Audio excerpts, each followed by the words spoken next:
The stakes are high. General Lee hopes to score a decisive victory on Northern soil to offset Union successes in the West, one that could potentially end the war on Southern terms. Conversely, Meade's army, with its record of reverses, must at all costs stop Lee. A clear-cut victory is needed to maintain the morale of the Northern home front.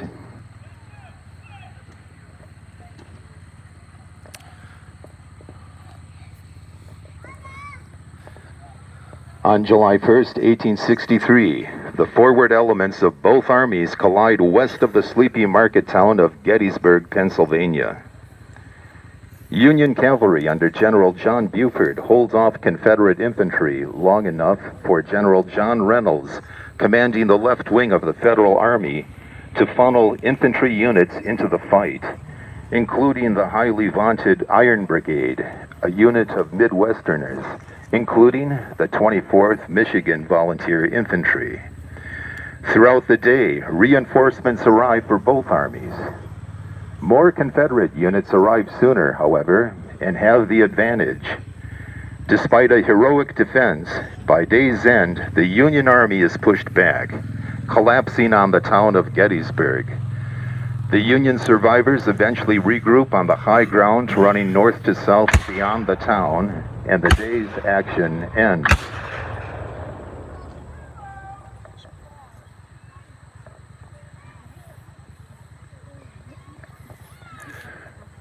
We are very happy again this year to have the participation of several artillery units in our reenactment. And as you can tell by the velocity of that fire and the decibel sounds, we can just imagine how that must have been when 300 or 400 pieces were firing in unison.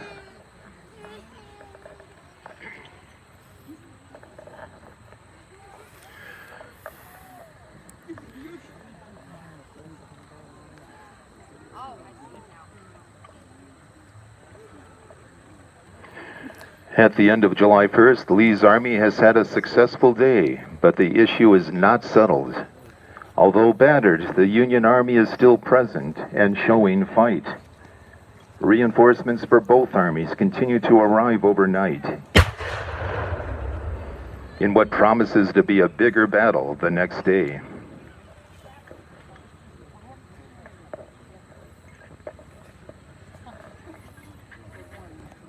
July 2nd, 1863 begins with both armies placing their units and consolidating their positions.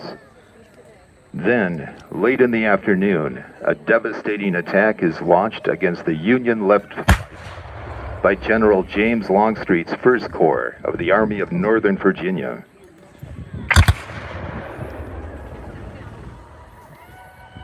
And we can hear the Confederate units arriving on the field. We can?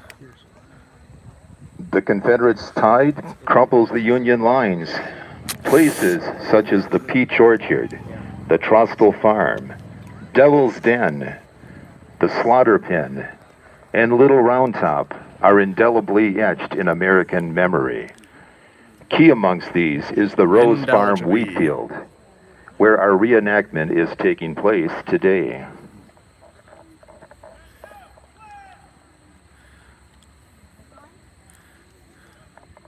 And how most reenactments usually run.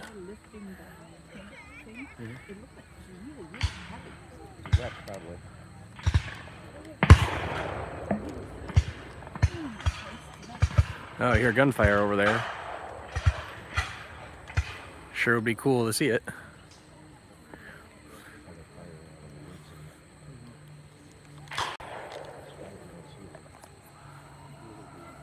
Ooh.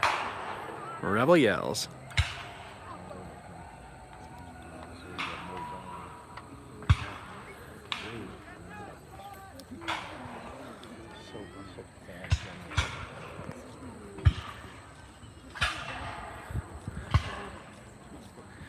Now it's kind of cool that you can't hear, that you can tell that there's fire over there. Oh, jeez.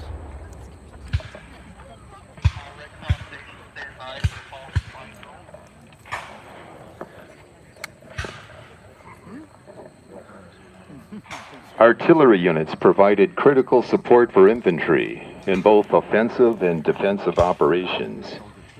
Artillery fire would be used to soften up opposing armies' lines to prior infantry assaults. Conversely, artillery could strengthen its own defensive perimeter from enemy attack. The Civil War began with more advanced cannon having rifled barrels. But the preferred field gun for many batteries was the Napoleon 12-pounder smoothbore cannon.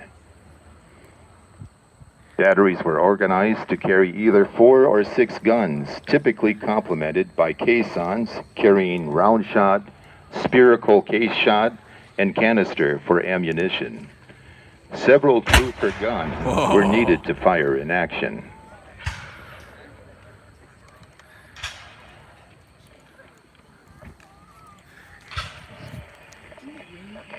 See, those Confederate little cannons are mountain howitzers. I can identify them properly, mountain howitzers. They're really cool. Smaller, but much lighter. Mountain, a la you can move on mountainous terrain. And look at those down there. It looks like we've got a brass Napoleon in front and a ordnance rifle in the back. Those are larger Union guns. I mean, both sides use both. Oh, look, there's some Union soldiers running right in front of Confederate artillery. Oh, okay. Oh, that's how it works. Oh, Jesus.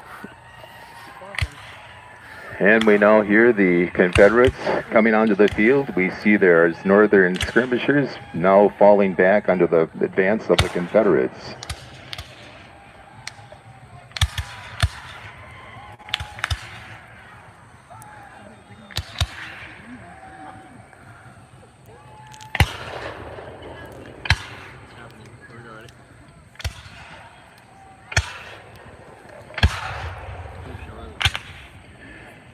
At the beginning of battles, soldiers would be ordered to deploy as skirmishers.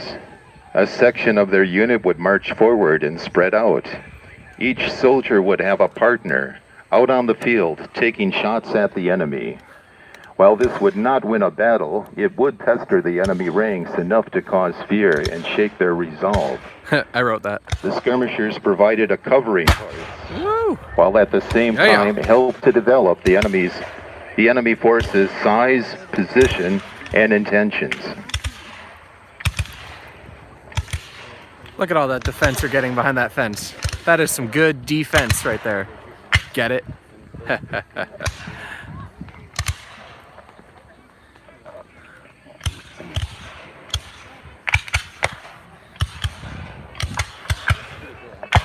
Up. I hear reinforcements. Is it cavalry? God, I think it's cavalry. And now we see the main Union infantry reaching the field at the head of their fife and drum corps. Go help them! And at the same time, the Confederates are advancing. Oh,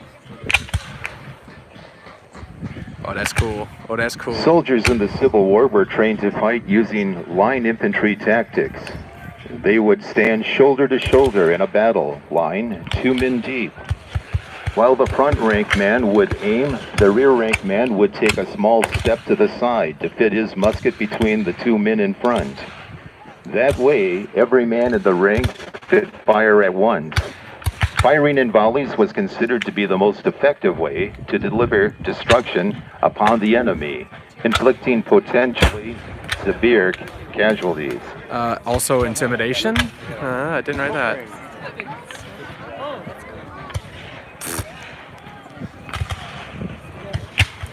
And at other times, infantry would be ordered to fire at will.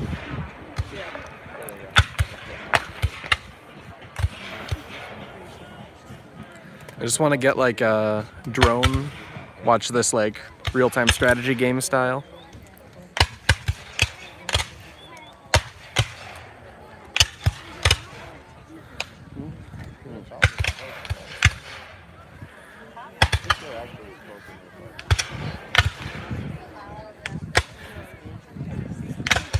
If you guys get the opportunity, go to a huge national reenactment.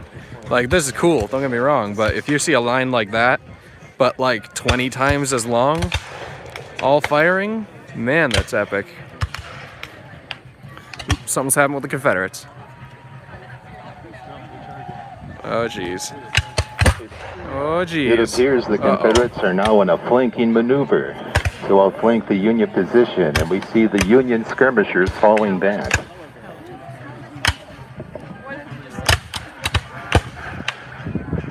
It looks all shaky, like it's really cool and epic, but that's just because my hand's getting tired and it's zoomed in like crazy.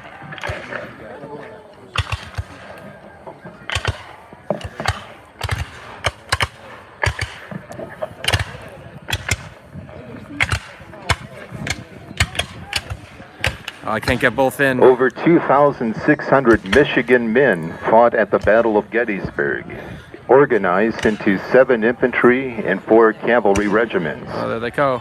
an artillery battery, and 4 companies of sharpshooters. Over 1,100 Michigan men became casualties during this battle.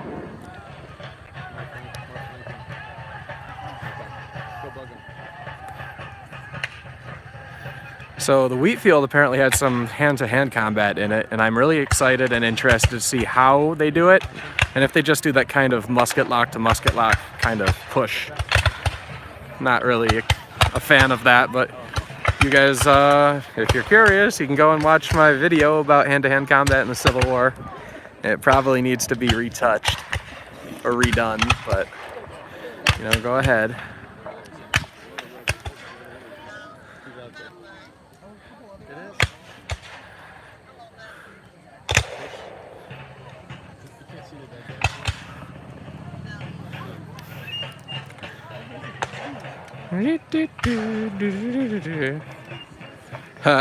See Milla 2, I wish they would use pikes. They're not going to. Believe it or not, pikes were only used very limitedly in battles. There are a few recorded out there. I'll probably add that to a video later. But you know, it's funny. Go and check out, if you have some time. Go check out English Civil War reenactments over across the Atlantic. They use pikes, and it's also very fascinating and the Confederates hilarious are now how they do determined it. to make a charge across the field. Oh no!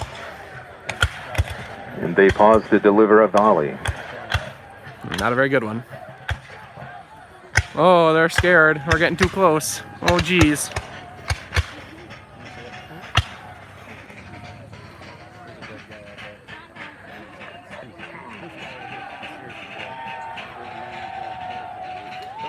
Oh yeah, charge. And now they surge forward again.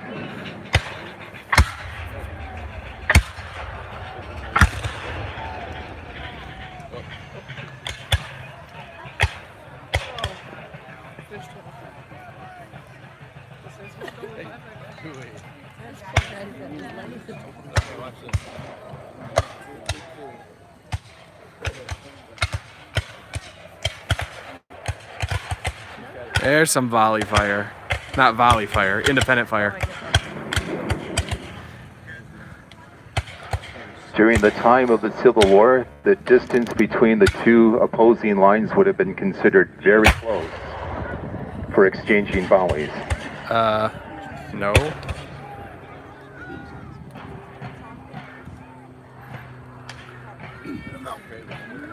Now we see the Confederate units in retreat and the Federals, the Union infantry, advancing across the field. A seesaw action takes place here, with units from both armies advancing and then being forced back by enemy reinforcements. Oh, geez. Civilians The on the fighting battlefield. here is close up. Oh, geez. Close up, ferocious, and often hand-to-hand. Oh, no. In a matter of only a few not hours, good. over 4,000 men will fall in this field of only a handful of acres surrounded by woodlots. The Confederates will eventually drive Union troops out of the field, but at high price. We can already see that both sides have taken on several casualties. Oh, I can see a cavalryman kind of peeking his head out there. I think they're getting ready to do something, though I don't think cavalry were in this battle. Which is another problem with battle reenactments. Everybody wants their time to shine. Oh, there he goes, by horse. Woo! That was a nice volley there from the artillery. Weakening up those Union boys before the Confederates charge.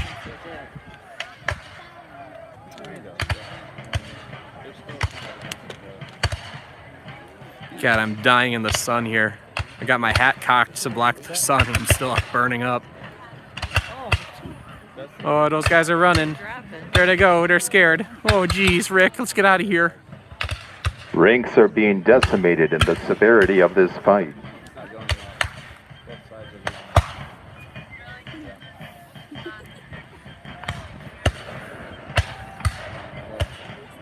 Oh, there they go again. There they go again. Oh, we can't lower our muskets. It's too scary. So, Milla again, hi. Yeah, that's a very good question. They would be dropping like flies. That's another thing to bring up about the criticisms of battle reenactments and in reenactments. They're just hilarious. If you know about battlefield strategy at all, this would be a joke.